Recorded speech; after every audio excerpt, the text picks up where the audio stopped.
Hola, soy Isabel Cornejo y les doy la bienvenida a un nuevo video.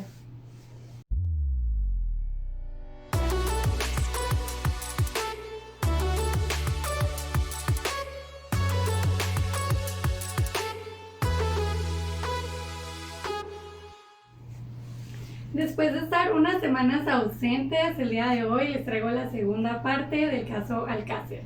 Pero antes de comenzar, no olviden suscribirse, dejar su me gusta aquí abajo y comentar de qué les gustaría que fuese el contenido de mis próximos videos.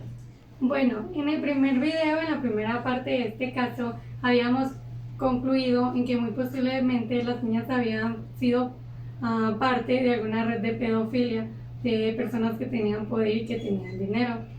En una ocasión, el equipo del padre de Miriam fue atacado una noche por unos vehículos. El conductor había memorizado las matrículas y el siguiente día pues se dirigió para pedir información acerca de esas matrículas y le dijeron que esas matrículas habían sido dadas de baja mucho tiempo atrás. A los días en el periódico salió una noticia donde hacían comparación de todas las hipótesis o de todas las teorías que tenía el padre de Miriam y todas las teorías que decía la guardia o que decían las personas que estaban llevando el caso de las niñas, y de esa manera querían hacer quedar como si el padre de Miriam estuviera loco o se estuviera imaginando cosas porque pues estaba muy adolorido por lo que le había pasado a su hija. En un programa de televisión donde se entrevistaba al padre de Miriam y al criminólogo de su equipo que la acompañaba, que era Juan Ignacio Blanco, sacaban a relucir que en las fotos, cuando encontraban a las niñas, la manta en donde las niñas habían sido enrolladas para después ser enterradas era de un color, pero que en las fotos oficiales que pusieron los investigadores era un color distinto, que posiblemente la habían cambiado. Un encargado tiempo después, en una entrevista, dijo que al momento de que las fotos de la manta habían sido tomadas era de noche y la manta estaba cubierta de barro y de otros líquidos de los que excedían los cuerpos de las niñas. Así que quizá unos la pudieron haber visto de un color y otros la pudieron haber visto de otro color.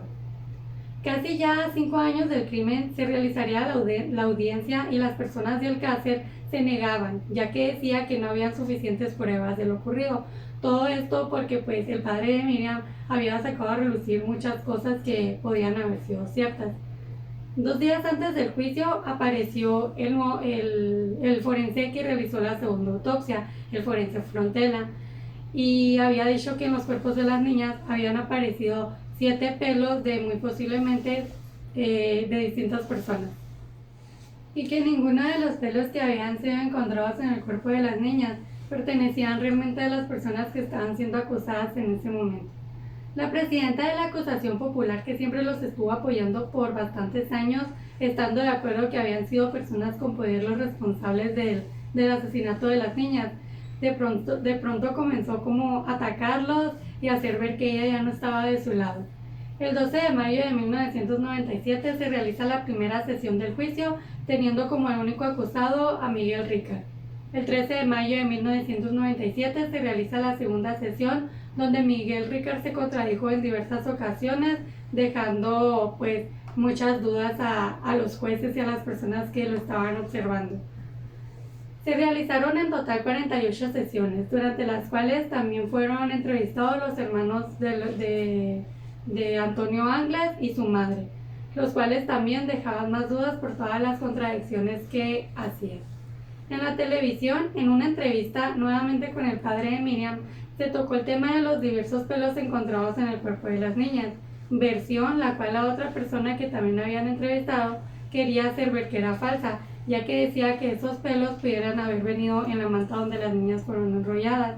Entonces el padre de Miriam le dice, y que los pelos de la manta también traspasaron hasta su ropa interior, y este otro solo buscaba alguna otra hipótesis para hacer quedar mal al padre de Miriam. El segundo forense, Frontela, aseguraba que la manta tenía esperma, pero el primer forense había dicho que no se había encontrado nada que no perteneciese a las niñas.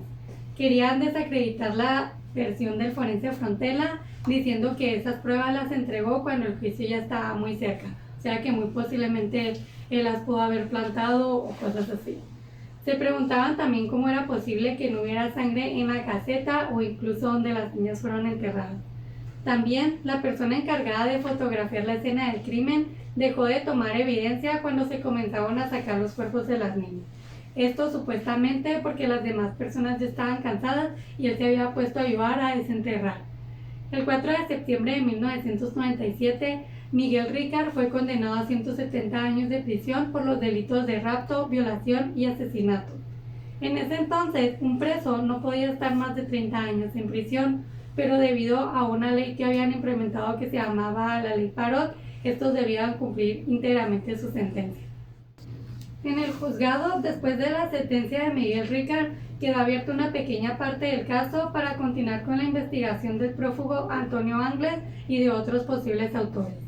El 31 de julio de 1997 se realizó una fundación llamada Niñas de Alcácer, para ayudar a todas aquellas familias que habían sido víctimas de algún secuestro o asesinato de alguno de sus hijos. En 1998, Juan Ignacio, el criminólogo que ayudaba al padre de Miriam, lanzó un libro llamado ¿Qué pasó en Alcácer? La madre de una de las niñas, la madre de Desire, denunció tanto a la fundación como a la publicación del libro por haber utilizado fotos de su hija sin su consentimiento. La fundación, con el paso del tiempo, comenzó a tener malos comentarios de algunas personas que habían pedido ayuda, ya que comentaban que para ellos poder recibir ayuda se les pedía dinero. Decidieron abrir una investigación acerca de la fundación, ya que parecía ser que esta no existía, pero que sí seguía recaudando dinero de donaciones, inclusive hasta del gobierno.